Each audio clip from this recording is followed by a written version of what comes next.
আন্তর্জাতিক মাতৃভাষা দিবস উপলক্ষে পার্বত্য জেলা বান্দরবানে 3 দিনব্যাপী নানা কর্মসূচির আয়োজন করা হয়েছে। শহরের কেন্দ্রীয় শহীদ মিনার থেকে এ বিষয়ে বিস্তারিত জানাচ্ছেন প্রতিনিধি মিনারুল হক।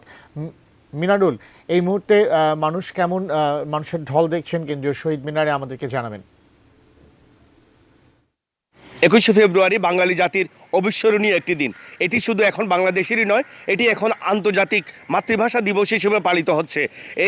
এই দিনটিকে ঘিরে সারা দেশের মতো পার্বত্য জেলা বান্দরবানেও নানা কর্মসূচি নেওয়া হয়েছে। আমি যে জায়গাটিতে দাঁড়িয়ে রয়েছি এটি বান্দরবানের কেন্দ্রীয় শহীদ মিনার। এখানে সকাল থেকেই বিভিন্ন শ্রেণী পেশার লোকজন, বিভিন্ন সরকারি বেসরকারি সামাজিক সাংস্কৃতিক প্রতিষ্ঠানের থেকে 21-এর যে ভাষা শহীদদের প্রতি শ্রদ্ধা জানাতে এই শহীদ মিনারে আসছে।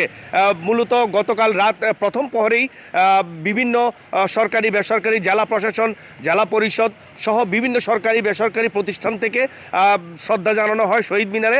হাজারো মানুষের ঢল নেমেছিল এই শহীদ মিনারে। তবে ভোর থেকেই বিভিন্ন শিক্ষা প্রতিষ্ঠানের শিক্ষার্থী থেকে শুরু করে সবাই শহীদ মিনারে এসে এই শ্রদ্ধা জানাচ্ছেন ভাষা শহীদদের।